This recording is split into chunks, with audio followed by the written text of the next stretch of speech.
My goal is to finish my morning run and help Natalie with her test. Ensure Max Protein provides 30 grams of high-quality protein to help keep muscles strong, satisfy hunger, along with other key nutrients my body needs. Take your routine to the max with Ensure Max Protein. More oxygen means more energy, means more adventure. Pure Oxygen, natural spring water, infused with more oxygen to improve your energy, immunity, and performance. The next generation of hydration. Pure Oxygen, nature's ultimate water.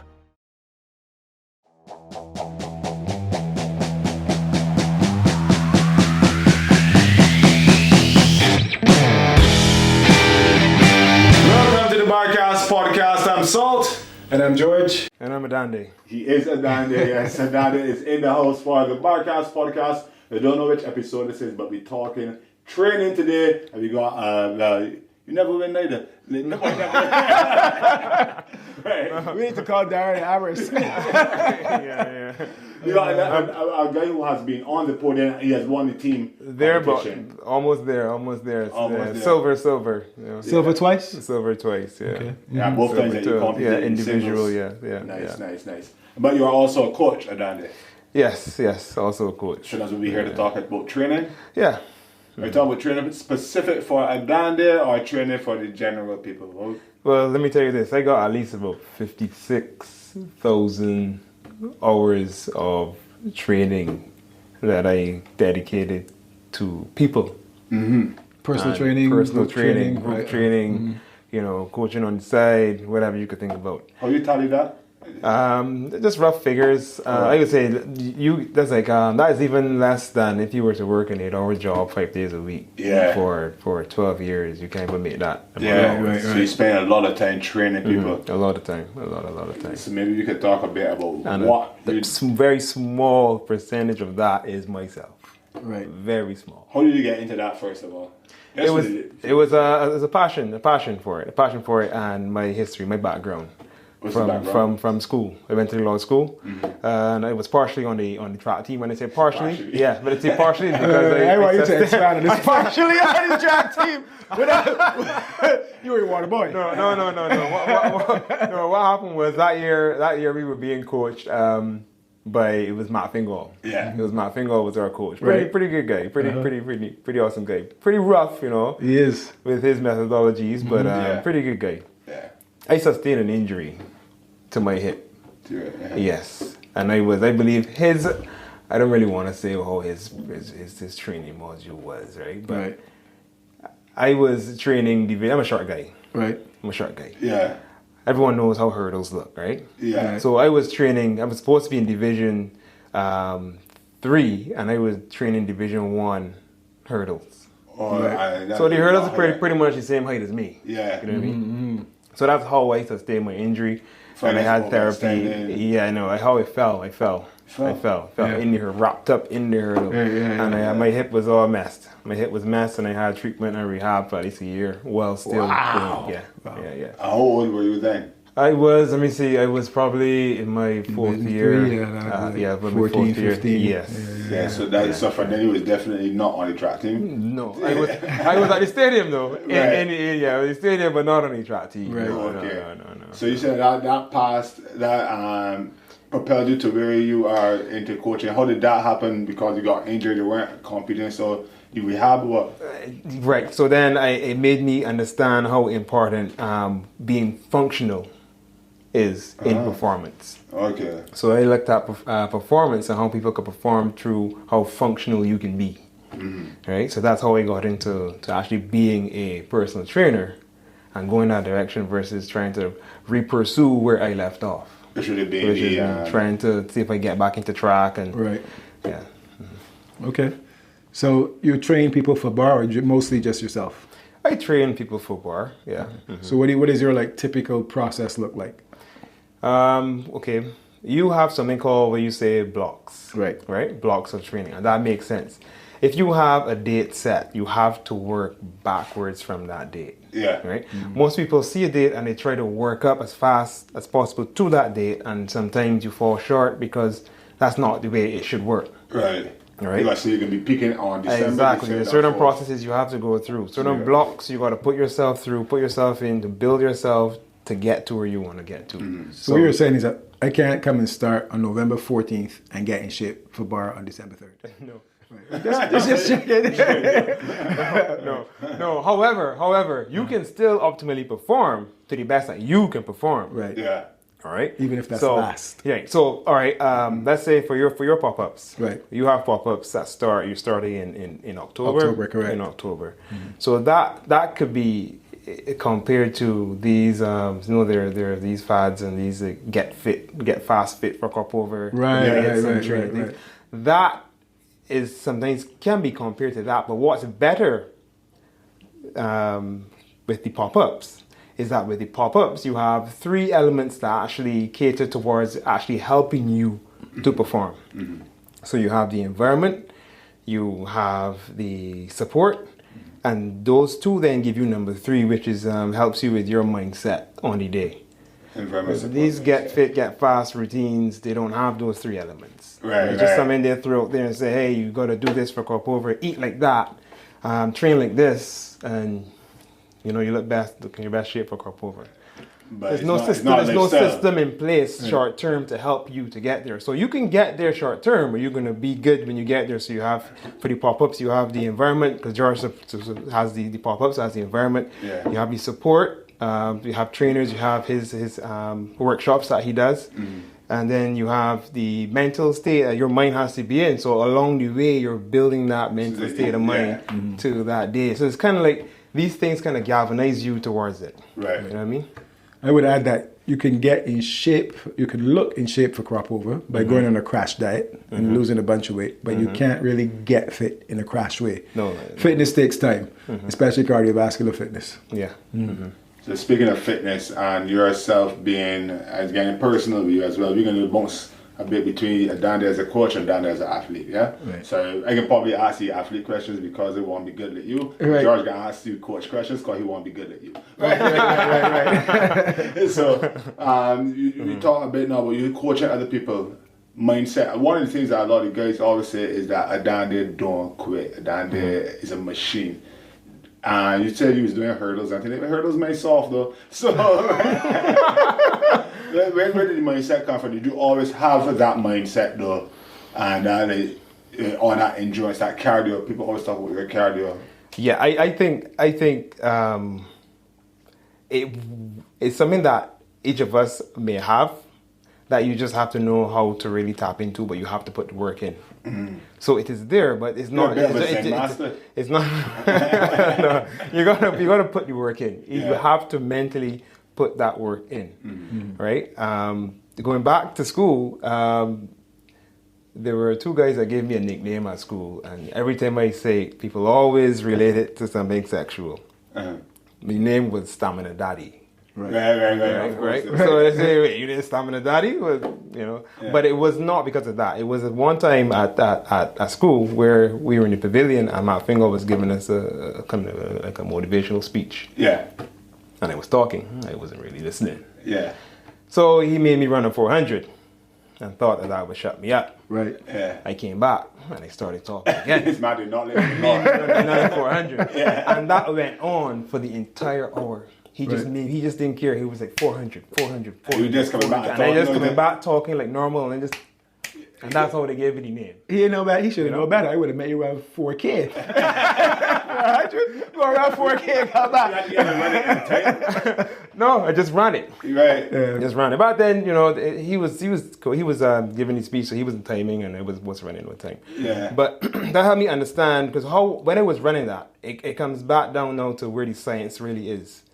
I was probably running that pretty easy. I wasn't trying to run hard, nor was I running slow. Yeah. So how does I relate that to what we do now?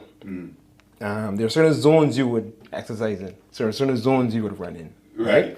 So there's a zone where it's most efficient to maximize on your oxygen uptake. So how much oxygen is extracted from your blood into your muscles to help you to perform what you got to perform for your systems in your body. Right? So by doing that, it's actually what we would call VO2 max enabled training. So it's kind of like pushing you towards pushing your VO2 max. And for those who don't understand what that might be, that is George, this- excited number. For the longest time, I want to talk about training. Man just want to talk about t-shirts and hats. Right, the VO2 max is basically the size of everyone's engine inside. Right. You know, like everyone has an engine. So you just say, oh, I don't cut out. It's not I don't cut out. I can't cut out. Yeah. It's just that I'm not pushing that hard to cut out. Right. The amount of breath it needs for me to take. For example, you could take 5 breaths, just for example, and consume, let's say, 5. Let's say just say any figures. 5 milliliters of oxygen per kilogram, right? Yeah. And I take 3, and I consume it the same. So you have to breathe more air Yeah. To get the same oxygen that I'm breathing. Right. So literally, I'm working less than you, but getting more oxygen than you. So I'm more optimal than you. Yeah. So I can actually exercise easier, and it looks like I'm exercising easier, but it's just that the engine is just operating a little different. That's all it is. So you can train that system. You can that actually engine. train that system, and you don't train it by going out there and trying to run as hard as you can run. That's not how it works. Again, George really excited. Well, I'm going to take credit because Adande did do my PT course. Oh, okay. Yeah. I remember years ago. So I even did. though that was I a did, zillion I years did. ago, I'm taking credit for everything that he knows, including the things he studied since then. So you're telling me, so the VO2 max training, you're just on that. There. Right. So it relates to zones, and even if you don't have any fancy gadget to monitor your heart rate, sometimes you can feel it. You know, you can feel it. You run easy for prolonged periods of time, and you don't necessarily have to start out hard or for a long period of time. You start at 20 minutes, you start at 30, and you build and you build and you build. And you run for these prolonged periods of time within this range. You do not try to speed up. You don't try to slow down. If you find that Barbados is very hilly.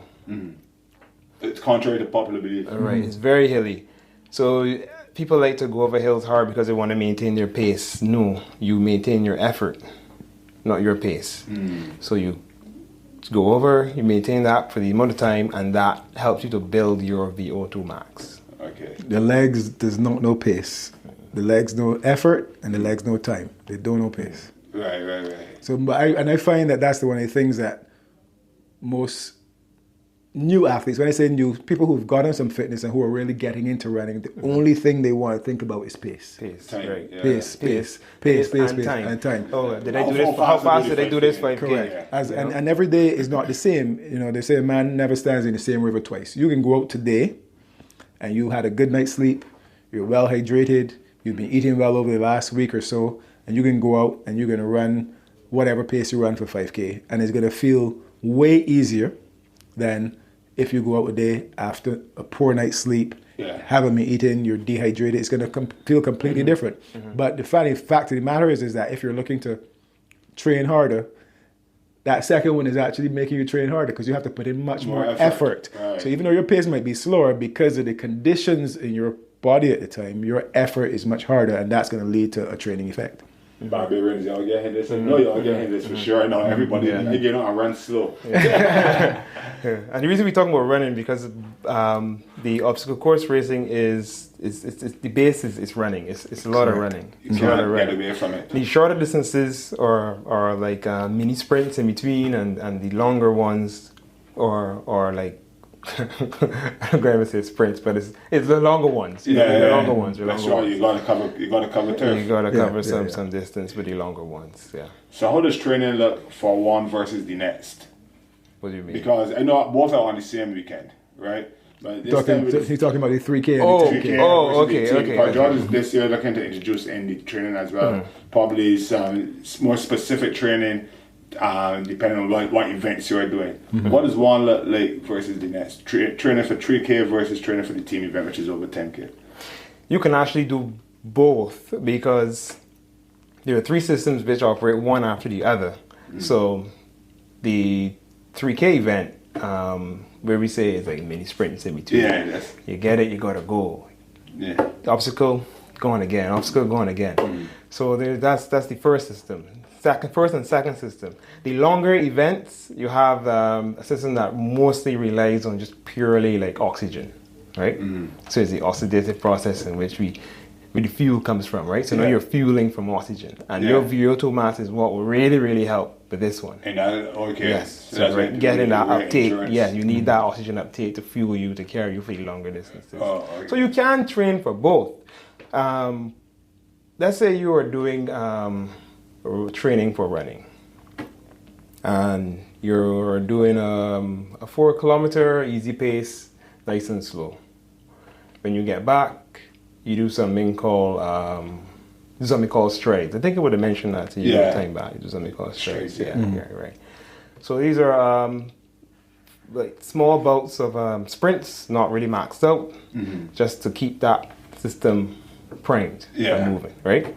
So if you run for long periods of time, over long distances, all the time, with no sprints, that's how your system will operate. Right. You will have no kickstart system. We call it explosiveness. Explosiveness. Your explosive will disappear. Yeah. It will disappear over time. Yeah. It will disappear over time. To so you will have to continue to work both systems at the same time. It does not work that way with hypertrophy. It does not work that way with muscle building. Right. It does not work that way with weight loss. You have to, if you want to build muscle. Point at me. Yeah. But I realize you're going a little ripped in the last few months. Trying to get there. Yeah. If you want to build muscle, listen to you now. Definitely listening now. If you want to build muscle, then you have to follow a certain guideline for a certain amount of time. You can't really. There's not much variation you can do because the guidelines are clear. The science is pretty sound. So you have to follow these steps to get muscle, and that will be the program must be progressive. It must be. It's definitely going back to ACSM. Yeah, going back. Yes. There's a plan. We call it FITT. So you have to have the frequency, the intensity, the time and the type. Time and the type. Yeah. Right. So usually with muscle building, the reps are usually less. The time, will be the time, sometimes that could be the time of rest, sometimes that time could be the length of time you spend working out also. Turn attention, Right. Tension, not necessarily tension.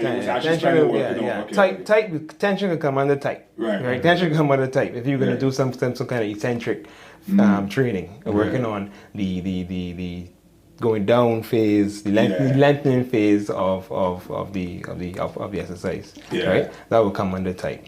The frequency is basically how many times a week you would exercise, and we want a minimum of like three days a week. You should exercise. That's minimum, though. Minimum. How many days a week you exercise yourself? Let's just keep that down. Go, George. Okay, so how are you breaking your week into segments when it comes to the running, the strength, and then the skills? Like percentage-wise, first of all, how important do you think each one is percentage-wise? And then how are you setting out your week to focus on each of those individual things? So give me that again. So we got the endurance part. Well, the three components of bar. We got the strength, which we could put the carries onto the strength. And then there's the skills, right? So how is your week composed? Okay, the strength training. Strength will be 2 days in a week. Right. 2 days in a week. 3 days in a week, we're looking at aerobic training. Right. So I didn't want to use the word endurance. I just say aerobic because then that could be a short time, that could be a long time. It's just a time in 3 days in a week that you're working on that type of training. Yeah. And then the skills actually come a little later. Right. For me, skills come a little later. Right. If you are someone who does not or who is not capable of performing any skill at all, right, then you may have to incorporate teaching yourself or some kind of process to get accustomed to these skills. Right. But if you are proficient in some way, right, then you do not have to include it at this point unless you have to spend a lot of time doing so. And when I say aerobic training 3 times a week, on one day, you're going to actually be training twice a day. Okay. Nothing like 2 days. Twice a day. Yeah, training twice a day. Because there are 6 days in a week that you could really maximize your training. But really and truly, you should be training in 6 days. You should be training for something like OCR. Your week should be looking like nine training sessions. 9 training sessions in 6 days. How does that fit? So on some day it's going to be twice a day. Yeah. It's going to be twice a day. All right, 2 things now. So training 2 systems in 1 day. How you go about that? I feel like George touched on that in the last podcast as well. In terms of not sacrificing or impacting on the next. So you do strength in the morning or endurance in the evening, or aerobic in the morning and strength in the evening. How you make sure those 2 don't conflict? Just like how you do it if you do it at the same time. I would actually, if you're strength training, it's more beneficial to do your cardio before than after. I think that's what George said. The cardio can impact your strength gains if you do it after. So that's how you should actually approach it in a day too. I mean, you could do it by separated, but if you have enough time around the clock to actually rest, right? But I would do the aerobic part first, and then the strength training in the afternoon or the evening. I don't know if the barbarians watching would have noticed, but you don't sound, if you just go for a run, you continue to say training all the time as though every run has a purpose. It does have a purpose. What you're setting out to do. Is that correct? Yes. A lot. I don't want to say. A lot of us sometimes do the other person's workout. Right. You do your friend's workout, you're doing your brother's workout, you're doing your sister's workout. You have to do your workout. Every workout should be unique to you and your goals and where you're at. A lot of people go and do the wrong type of training, right? Maybe because they have limited guidance, what they're exposed to. But I mean, it's available out there to get help. You've got George right here. You know Adande right here. Yeah. Right? So, some people sometimes, I know a guy that was training for bar once, and he was doing a lot of training with deadlifting, trying to go up to 400 pound plates deadlifting. Right. And squatting. You only got the 15 once. Right. You know what I mean? Yeah. So things like that, you have to have the understanding that you have to have the right training model to go forward with, that you have worked backwards. Right. Working backwards. You've got the goal, you know where you want to be, then and you work backwards so that you create a plan. Which means when every time you go for a run, you say that you know what the purpose of this run is going to be. So you have a plan.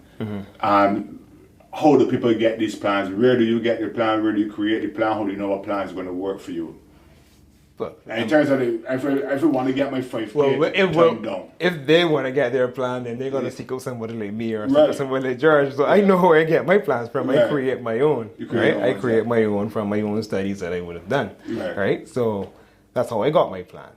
No, I want people that watch it to understand that it's not you just get up and idly decide to go run a 5K, or let me see if I can run a 10K today and tomorrow maybe maximize that and do a 13.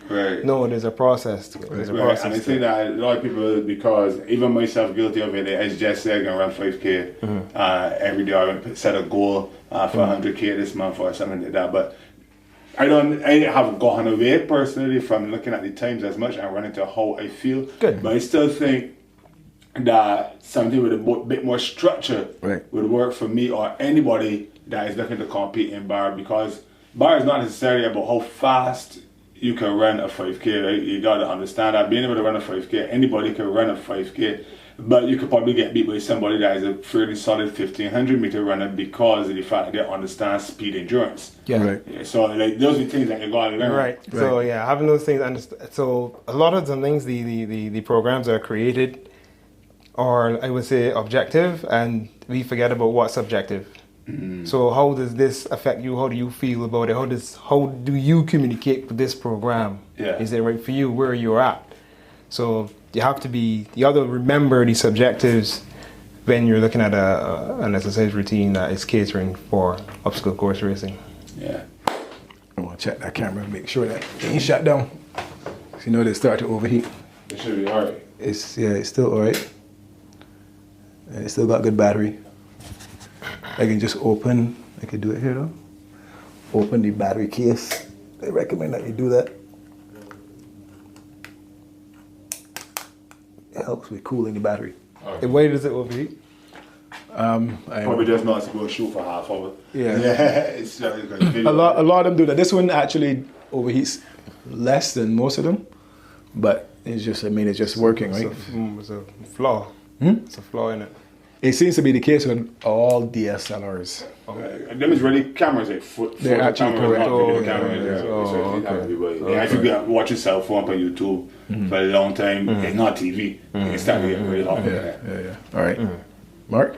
Mark. All right, so for me, I like to measure shit. Sorry. So for me, I like to measure stuff. And this is when you were talking about having a program that is for you. And I think that's part of the issue with people. People want to just get out and start moving. And you can get fit by just moving. Because if you're starting from a position where you are, relatively low fitness and you just go out and run every day, you're going to get fit. But are you optimizing the fitness benefits? Are you maximizing how fit you can get? Or are you going to get fit to a point and then you're basically going to level out and run the same time for 10K for the next 10 years? And I think people just want to get out there sometimes so quickly that they don't want to go through the process of gathering the information. They don't want to come and do the VO2 max testing. If they want to lose weight, they don't want to do an RMR. They're just going to starve themselves and so on. And I think, that's the case. I could go and I could do a resting metabolic rate test. I saw today online something came up my feed that Richard Diaz was advertising resting metabolic rate testing. Like he's saying, we've done 1,500 RMR tests since I bought that machine at Surfside. 1,500 tests. Because if you want to lose weight, you need to know roughly how many calories you should be taking in. So that you can do it in a way that's going to be sustainable. You're not going to lose a lot of muscle tissue. And people understand that part. But when it comes to the actual cardiovascular training now, they don't want to get on the treadmill with the mask. They just want a running program. With my program, how much I should run today, how long I should run, how far I should run. Well, it depends. It depends on where you're at, and we can do it. We can do it very precisely for you, so that you're maximizing the aerobic benefit, but we're also putting something in there to get you to maximize the kind of high intensity benefit. We don't want to call it speed, but we can also put something in there that's going to make you faster as well. But in order for us to do that, you need to come in, and we need to take some measurements, so we can give you a program that, as you said, is your program and not Adande's program. Right, so you have a baseline. So when you do a workout and you say, you know what, oh my gosh, I really killed that workout. I smashed it. You really didn't. You know what I mean? You smashed it. Because you need to compare it, right? To something, right? So that you need to compare it to something. So if you do... so you do that test this month, and 3 months down the line you do it again. You have something to compare. You see, so George is always a big proponent of the science, and you are as well. You're from that school as well. You trust the science. Yeah, science is pretty sound in most cases. And that's where you start. Some is experimental. You start with the science, and then but you still realize that the person you're working with is like sentient being, right? and like regardless of how well tuned you are as an athlete, if your girlfriend or your wife or your boyfriend or your husband stressing you out, it's going to be a different training session that day. Because all your systems impact, and stress is stress. So we got to kind of take those things into consideration. So there is still some room for subjectivity. But you start out with making sure you measure as many things as you can measure, because if it doesn't get measured, it doesn't get managed. Really tell you this podcast going to be training or make sense. It does have to make sense. We've talked about the running, endurance and speed. We've spoken a little bit about the mental in terms of, but you don't really mentally talk about the systems and training your brain as well. And we've spoken about strength. What we want to talk about now is taking care of your body and the importance of things like stretching. Okay. Take care of your body in terms of, so people look at mobility. So mobility, you hear the words mobility thrown out there, you hear flexibility, and there is a difference between the two, right? In OCR, the three most important joints, I would say, would be ankles, hips, and shoulders. Ankles, hips, and shoulders, not knees. ankles, the knee is like a dumb joint. It's once you keep the structures below and above sound, you can pretty much manage. And you're once you're kinetically sound, the knees will be fine. Unless you have some kind of structural abnormality that affects your gait and how you move. Right. The ankles, the hips, and the shoulders. And the shoulders is the weakest joint out of all three. Okay. The shoulders is actually the weakest joint out of all three. George is looking on like a profile. So shoulders is the weakest joint. So you have to look at in terms of your mobility. How well can these joints move throughout their existing ranges of motion? Everyone's range of motion is going to be different. Right? So how well can you scratch that itch on your back? Depending on how mobile how free this joint can move. How does that impact you in OCR? Because that's where you got to use a lot of your shoulders, right? Yeah. The hips is a lot of running, bounding, twisting, squatting. So the hips have to be good, and then they're supported by the ankles. So the ankles have to be sound too. So these joints you have to pay special attention to when you're looking at any flexibility or mobility program or regime. Flexibility is just basically how stretchy your muscles are. So everyone's flexibility is a little different. Yeah. Right? Not everyone is made to do splits. No, not everyone is made to do splits. Not everyone is made. There are some coaches that will literally tell you, you practice it long enough, you're gonna go 1 foot there and 1 foot here. Yeah, you just might just everybody's let's give it a split. dislocate your hip doing it. Yeah, and there are instances where that can happen actually. You can go so far and it can actually happen. Programs, maybe on the University of YouTube. But it was actually one that a friend of mine had told me she had bought, which was teaching you to do a split, which is just selling this as mass thing. On the internet. Now, if you want to do these things every day, you'll be able to do a split. I didn't know that it was not possible for anyone. Yeah, it's not possible for everybody's joint structure is a little different. I mean, you can improve the amount of range you have, but not everybody's going to get to that position where they, like everybody's not going to have calves. No, right? No. And there's a thing where theoretically too, if you maximize the range in your joint, and it goes to the point where, let's say, there's a joint like your ankles, and there's a bony structure above, and you keep knocking and you're going so far, you impinging out all the time, and you get bone on bone, you're going to actually over time decrease your range of motion by trying to increase. Ooh. Because any impact on bone stimulates bone to grow. Bone growth, yeah. Oh. So the spurs and... So that's how people get spurs, isn't it? Yeah, heel strike, right? Heel striking all the time. Heel striking all the time stimulates that bone to grow. So poor gait, poor walking pattern, poor movement pattern. So these are things that we learn now for sure about variants, Yeah. So I feel that we're going to have to make this a regular segment. To talk about different parts. Yeah, because I think right now we are about half hour, right? Half hour, yeah. Yeah, and I feel that there's things that we haven't even touched on yet. It was really good though. Yeah, absolutely. So you guys let us know if you want a regular coaching segment every period or so. We'll decide how frequently. At least for every block. Right, correct, yeah. And we'll get Coach Adande in and we'll talk about, pick a particular topic. Let us know in the comments what you want us to talk about. And we'll get Adande in. We're not going to pay him anything. We're just going to pick his brains and give all the free information to you guys so you can sign up for bar and come and get fitter, get stronger, get better. Look out for the blocks. Watch the page. Coach Adande is going to be there with us as well. We're starting in July as soon as Coast to Coast is finished. So by the time this podcast comes out, you'll be able to sign up. And then we tend to add a new block every month. So for sure, look out for Adande, look out for me, but start training now. Skills take time. Like Adande said, if you haven't got them, you should start soon. And the endurance takes time as well. So, guys, that's been it for the Barcast podcast. It was brought to you by Cure Oxygen Water. The man is this, to be honest. Cure Oxygen Water sponsor the podcast as well as Ensure Max Protein. So go out there and support them because they support us. Yeah, that's right. And don't forget, guys, never, ever, ever stop talking about bar. Oh yeah, and train with saints.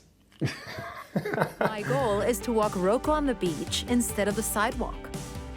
Get Michael to school on time. Go shopping with Danny. finish today's race. What's your goal?